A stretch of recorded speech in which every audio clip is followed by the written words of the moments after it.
Hello, everyone, and welcome to Fellowship in Essential Oils for another week. Myself, Adam, and the beautiful Liz are here again to dive into another essential oil. Now, last week, it was your cards that you gave a bit of a shuffle, Liz, and juniper berry came up. Hello, Adam. Yes, juniper berry. I feel like things might get a bit dark today, I often refer to juniper berry as one of the oils of the darkness as well. And hey, just to put me in an uncomfortable position, I have to sit on the floor because if you're watching the video, Aurora, Look at one of my cats, decided to sit on my comfy chair. So I'm ready to dive into juniper berry and sitting on the floor today, roughing it. But let's dive in and let's talk about juniper berry. How do you, it's not one of the oils you use a lot in your practice, is that right? Yes and no. I have a restricted number of uses for it, to be honest. Yep. But I use it for very specific things. So I'll talk about the physical side first, and then I'll go more emotional, spiritual after. So physical body, really, I got two main areas I use it for. Completely stolen from my mum. She always made an ointment which was extremely famous in its time of lavender and juniper for rheumatism arthritis. So we used to, this was predated being able, you were allowed to actually put arthritis on the label in those days. And we used to say, right, the lavender soothes the pain, the juniper breaks down the uric acid and flushes it out the system. And I think that is the overriding theme really with juniper, that it is for detoxification. And so the other way that I use it is for edema, so any kind of fluid retention, whether that be puffy eyes, cellulite, edema after an injury, any kind of sort of water retention. You could use it for like PMT bloating, although I prefer fennel, but that kind of relationship with water. And that's me done, really. That's me for juniper. Yeah, overall, I must admit, it's a bit of a specialist oil as well, where I would definitely go for it for certain things. For overall, you're talking about the uric acid, but interesting, like the kidneys and urinary issues, it can be quite supportive in helping that to get back into balance, and if there's any kind of detoxification needed there. But and this kind of lingers between physical and going a bit deeper, where juniper berry has been foolproof for me is night terrors with children. There is not a single child when this is not a couple of drops of this in a carrier oil or a carrier cream rubbed on the soles of the feet within straight away. Next night, they're fine. And it's been absolutely amazing that I've used it for year after year after year. And I'm always nervous that I'm going to get this, someone's going to break my unbroken record. But no, it's really, really powerful for that. But interestingly, on the other hand, people that don't get night terrors, and this is where I love juniper berry. I use juniper berry every weekend. I will rub it on the soles of my feet, and it increases my dreaming. I can see how that's have more dreams. Yeah, it used to be my number one. I must admit that gardenia essential oil that I got my hands on recently, about a year ago, has actually makes me dream more. But yeah, juniper berry is along with that, Buddhawood, vetiver, and Blue Lotus can also make me dream, but juniper is amazing for actually more vivid, more lucid dreaming.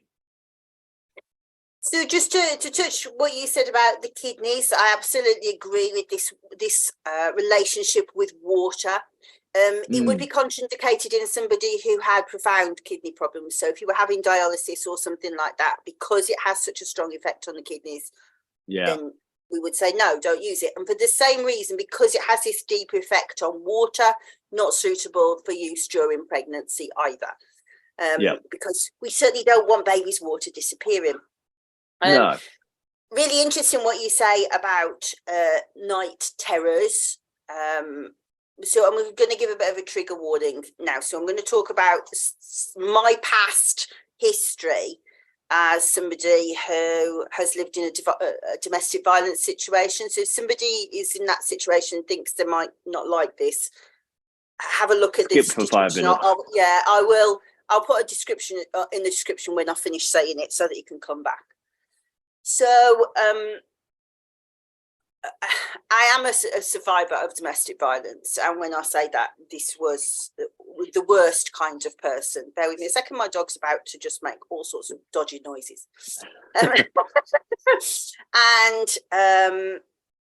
yeah, I'll say periodically, weekly, I would be battered to a pulp, and it was a coercive and controlling relationship.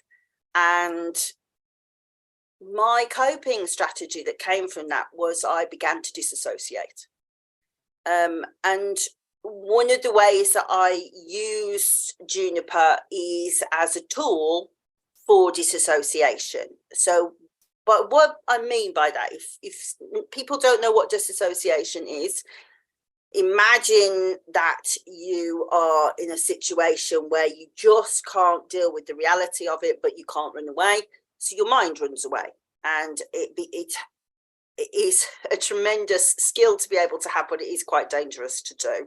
So I don't say to do it, but a lot of people who've been in abusive situations do begin to do that. Now, if we think about how old the evergreens are, the junipers, the conifers, the spruces are very much sentinel trees, and all of them have their own sort of profound role within the environment, but obviously predate all of us. And one of the things that I found that were very useful to do, even after the relationship was over, I would still disassociate, and it took me a long time to stop doing it. I wasn't doing it on purpose, but it was the way that I dealt with stress. And a lot of people do this. And one of the things that is very difficult to do when you disassociate is to come back into your reality in your body. So what I found was extremely helpful to me was to use a juniper to help me to disassociate into a forest where I was protected, and then be able to come back from the forest into my body. So if somebody suffers from that kind of thing, or some kind of psychosis or paranoia or genuinely fear, Juniper is extremely good for that sort of protective thing. And it's interesting that you say night terrors, because that's, you know, that's basically I'm talking about the waking version of your daytime version. Yeah. And interesting that you said fear there, because for me, juniper berry is probably the first oil I'd recommend for anyone dealing with any type of fear. So I would go spikenard for that, but I can see what you mean. I think that the energies are different. Spikenard brings you down into your body. Fear is, well, juniper moves you. I can see both ways of doing it, depending on how your body reacts to things like that. But I remember you saying before about it being an oil for empaths. So I'm going to ask you to talk about that first before I talk about my next bit, if that's all right with you. Of course, yeah. So why I love it, first of all, is for me, juniper berry is what I love about the fruit oil. And of course, we often think of fruit oils being all the citruses and that type of thing, but there are other ones like Litsea, which is also known as Mei Chang, there's pink pepper, and there's juniper berry and black pepper as well. And the great thing about them is it's really easy to kind of work out which chakra they resonate with, because you match the color. So juniper berry for me is an amazing third eye chakra oil. Works really well at helping to connect with that intuition. So I will, as a tarot reader, whenever I'm doing tarot readings, I'll actually get a drop of a high quality juniper essential oil, pop a drop of that in water, and I'll drink that. And that actually I find helps with my intuition as well. So as an empath, we want to be able to work with that energy, and we want to be able to tune in and feel that energy. But we also, what tends to happen with empaths is if they're not, we want to be a conduit of that energy. And a lot of people take on other people's energy, and they're like, oh, I've been hanging around with this person, or they're drained and that type of thing. So what I find is juniper berry is really great for, as Liz was talking about before, helping to break things down. It helps us to metabolize the poison. So what it allows us to do is be a conduit for bringing those messages in, but then also allows us to let go of that as well. So juniper berry is a really great one. Sometimes even pairing it with lemongrass, they're helping to let go of emotional energy. And as Liz was saying before, it helps us to get rid of water. Water is the realm of the emotions. And so that all kind of ties in that way of allowing us to kind of, bring it in through the third eye chakra, but use that message for whatever reason, whether you're doing a reading or whether you need that guidance from, okay, this is how this person makes me feel, because our emotions are a guidance system for us, but then not allowing that to weigh heavy on you, allowing that to flow through. And so that's one of the key reasons I really, really love Juniper Berry for empaths in that way, bringing in the messages, but also letting go of the messages as well. Exactly right. That's kind of the avenue I was going to go around, really. So revisiting this awful relationship, and to be clear, it was not my husband now and not my first husband. There was one in between who was a bad person, terrible person. And I can remember meeting him, and we met in a pub where he was a manager, and I can still see the very second that he gave himself away, and I didn't listen to my body. So he had said something about a past girlfriend that he'd been with, and he said, oh, if she disagrees with me, I'll knock her into shape. And every part of me went, don't like the sound of that. And then everybody was laughing around me, and I just thought, no, you're being oversensitive, And then he said, oh, I only do it. And I did say, you can't say that. And he said, I only do it when she asks for it. And everybody again laughed. And it was like, no, you're definitely been oversensitive. Leave it. So that was in the April. In the October, he hit me the first time. But the point of saying this, what it is, that we spend so much time saying, I am an empath. It's a really bad thing. I take on all of this energy all of the time. So I am like astrologically born in the week of the empath. I am just like a suction. But that day I threw my superpower in the ashtray and ignored it. Whereas, and I've never let go of that, because I always think, you should have observed that. And I see so many people going around going, oh, I'm going to clean my aura. I'm going to shut everything down. I'm thinking, that's like throwing custard over the invisible man, just don't do that. This is your superpower. But as you say, learn to channel it, learn to be able to master. That's yours, that's mine. That's very Piscean thing, isn't it? That's yours, that's mine. But also, I'm going to listen to my gut, because it nearly got me killed not doing it. And so from Juniper's point of view, it's very much about the shield. Your aura is shielded, but you also don't close everything down. You are protected, you are cleansed. Everything about Juniper is about cleansing, but it also lets enough through to go, listen, we're telling you stuff, listen.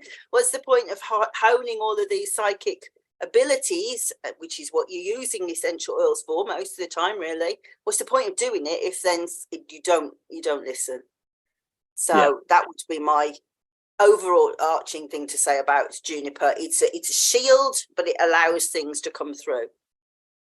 Which really, for me, I find it's, I've said it before, earlier in the chat, that I call it one of the oils of the darkness. So in our book, Gifts of Essential Oils, I kind of made this discovery that when you look at each of the oils and where they come from on a plant, you can kind of connect it to a different element.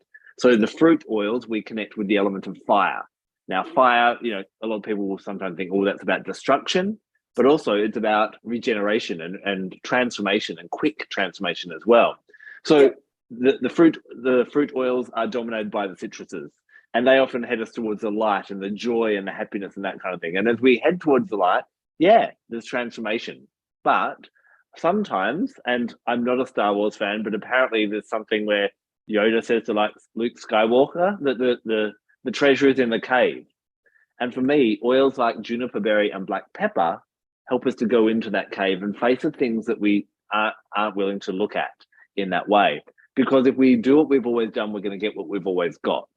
And there's different things that we keep repressed, that we avoid, that we're scared of. For everyone who's watching or listening to this, at some point in time, the idea of riding a bike or driving a car or kissing someone scared the jabebas out of us, but we eventually did it. But no matter what age we are today, there's still things that are scary to do. And juniper berry helps us to transform and gives us that courage to go, I am protected.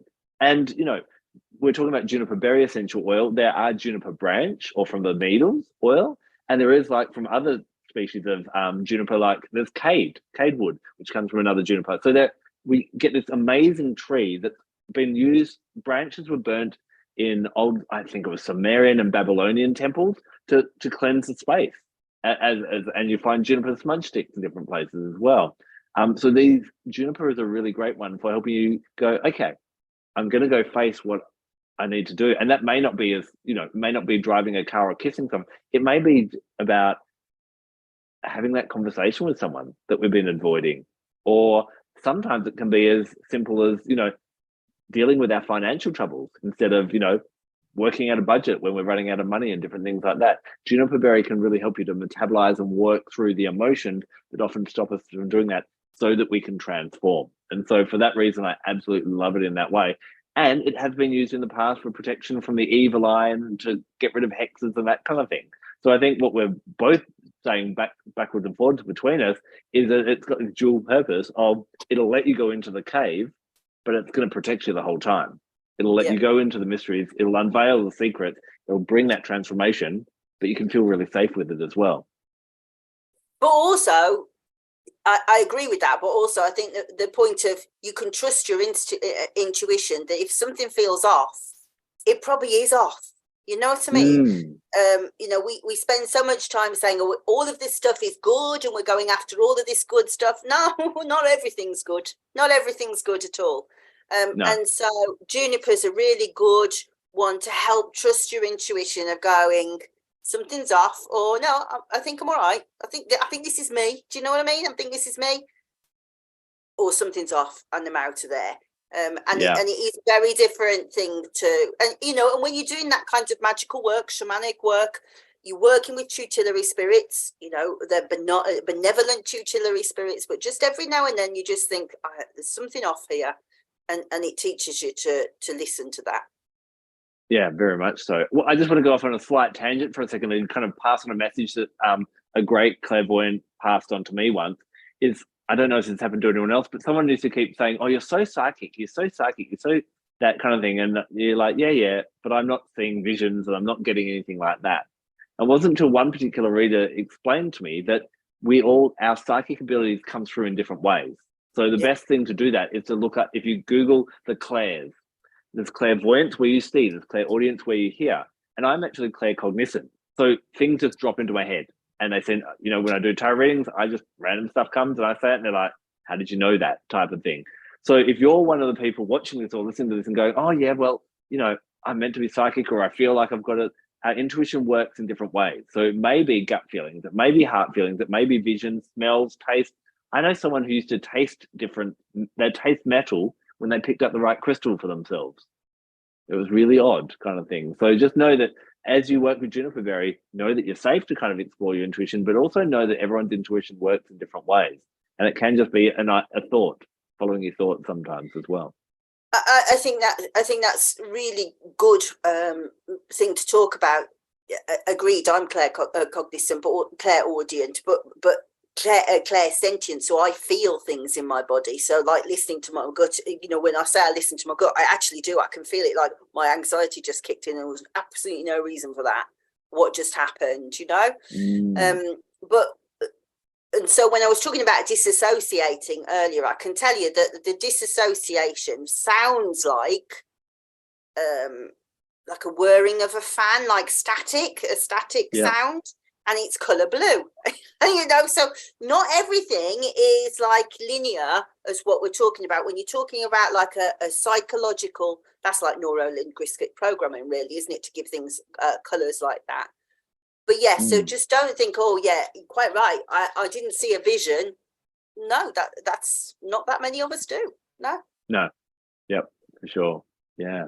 Now with Juniper berry, how would you, on a weekly basis or when you're using it, how do you find the best way to use it for the spiritual stuff or even maybe the physical things we've talked about at the start?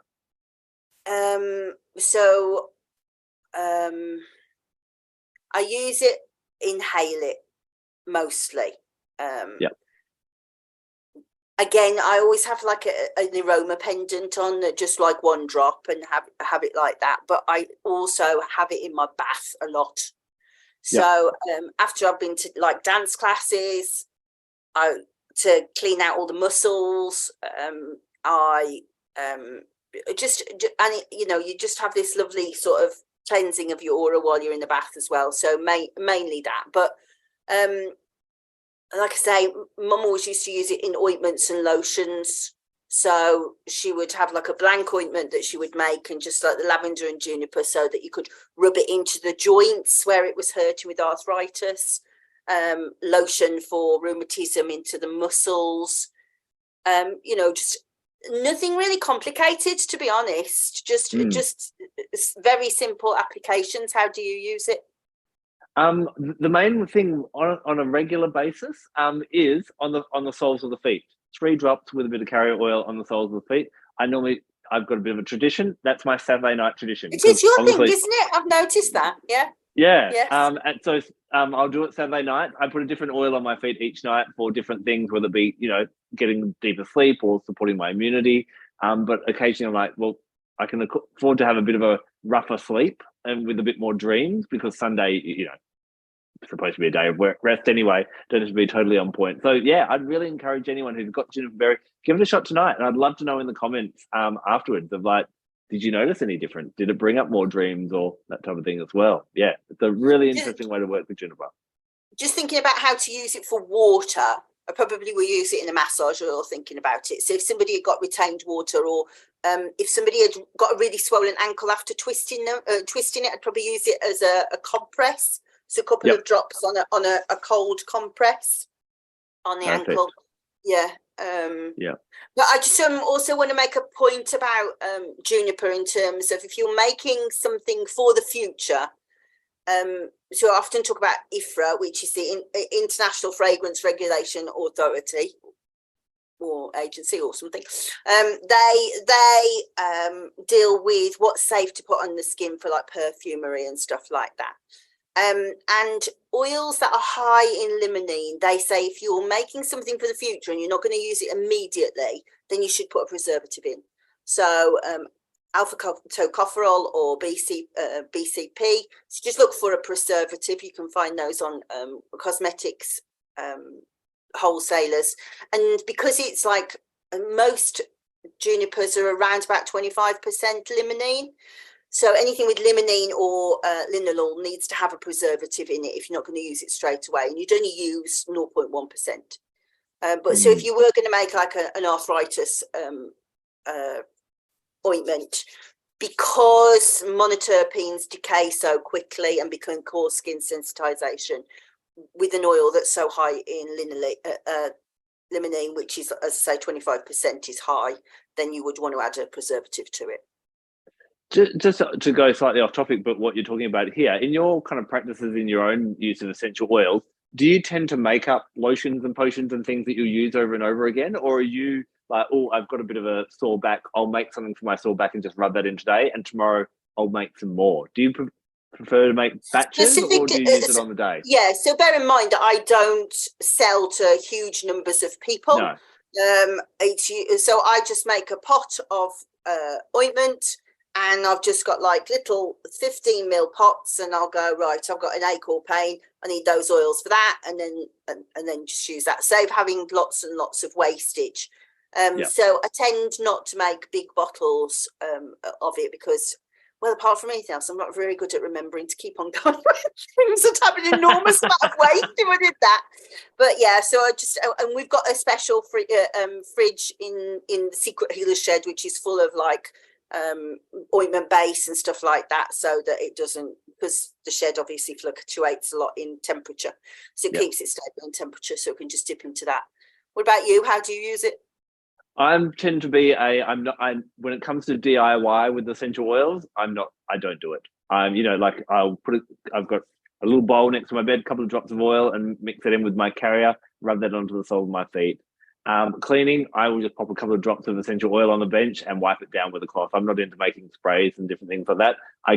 There's half the world that loves making their own things and making their own ointment, and there's the other half that doesn't. So I'm a whack it on the day.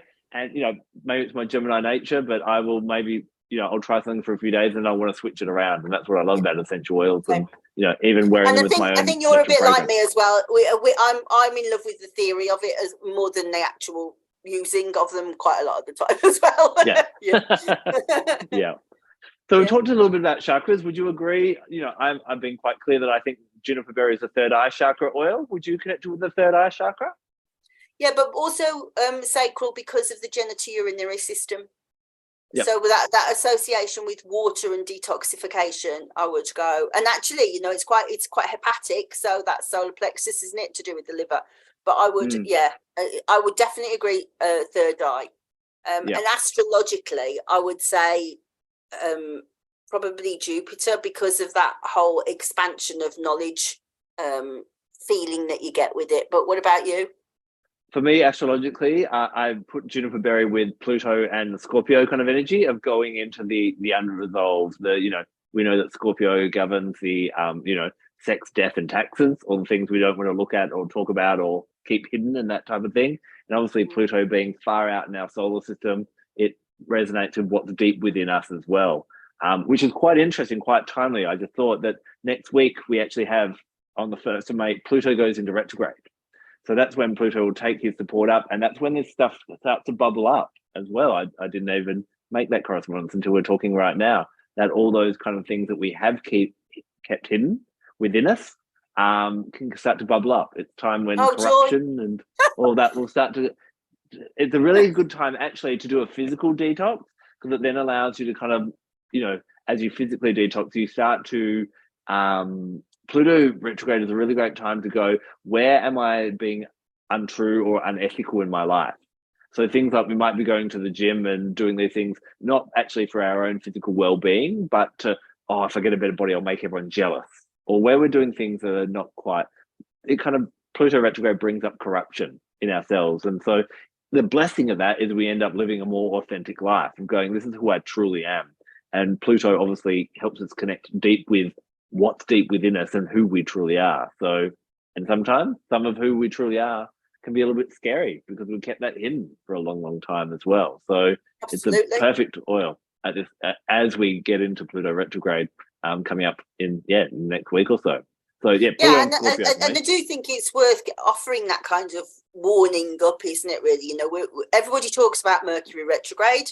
I'll talk about Mercury retrograde in a little bit as well, but we're fully aware of the challenges of things like that, but actually your computer going wrong and your traveling plans are not anywhere near as disturbing as your shadow coming face to face with your shadow. And if you aren't aware of these things happening, this can feel like it's really, I just don't know what happened to me. I feel like I'm losing the grip a bit, and so don't be surprised if you do notice that happening over the next few weeks, and presumably it's going to happen on a global scale. It's got to do that. It's a generational planet, and so we're going to see some quite hostile stuff, I think, on a global scale from it. It can be, and each of the retrogrades obviously bring up a challenge, but what I love about this, whether you're looking at a birth chart or whether you're looking at a retrograde, is a challenge shows us where we have room to grow, where we have lessons, and thus we evolve and ascend. So the retrogrades bring these different lessons. And what I love, Mercury retrograde happens 3 to 4 times a year for a few weeks. It's primarily about the conscious mind and how we express that. It's kind of a throat chakra retrograde. So it shows us, where am I not communicating clearly? How can I improve in that? How can I become a better communicator? And so it's a really nice time to each retrograde. Everyone like throws their hands up in there and goes, oh, it's chaos. I'm like, no, it's school time. You're about to do a course. You do short courses in Mercury retrograde, and a lot of the other ones we do, a long course of 3, 4, 5, 6 months, where we go, okay, let's have a look at this and let's deal with this and become better, rather than, and that's where astrology and essential oils, I think, come in so beautifully. Astrology gives us the weather forecast for what we can expect on an energetic level, and then we have our essential oils to help us navigate through that. So, Pluto retrograde, once, look into it. I'll be talking a lot about it in social media next week. I think it's next Monday it actually happens. So my newsletter and all my social media will be about Pluto. Know what to expect, experience it, and then know that whatever is happening up in the heavens our Mother Earth loves us, and she has things on this earth to help support us through all our challenges in the oils and crystals and so on. Agreed. And as I say, with the Mercury retrograde, that's I'm going to shamelessly go into my plug now. Do it. Next, on the full moon, obviously we will still be in Mercury retrograde. But one of the themes of Mercury retrograde is that it takes you back to look at things again, things that weren't finished. So we will often hear people say, don't start anything new, don't sign a contract, don't do any of those things. But actually, it's like it's an editing process, Mercury retrograde. You know, I quite often leave a piece of work and I'll say, right, I'll come back to it in Mercury retrograde because I'll think, what was I trying to say then? You know, is it clear? And it's a really good time to go over things. And but also, you know, it can make you feel a bit unbalanced, like the world's trying to make things difficult for you. So you do need to learn where to place your attention. So what we'll be doing in the full moon meditation this month, we'll be doing it with Clary Sage, which is ruled by Mercury and the moon. But we'll be saying, right, okay, what have we left on the floor? So if you were putting it in a sales context, what conversation did I have with some kind of lead that I didn't pick up on before? What piece of writing did I get distracted and not finish? In a sales environment, we say low-hanging apples, stuff that's almost there, right, for the picking, that you just forgotten.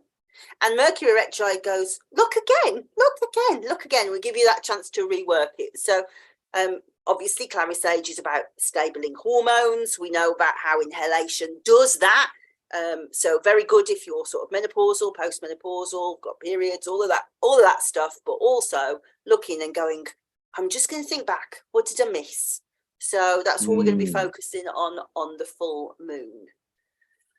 So you're running something.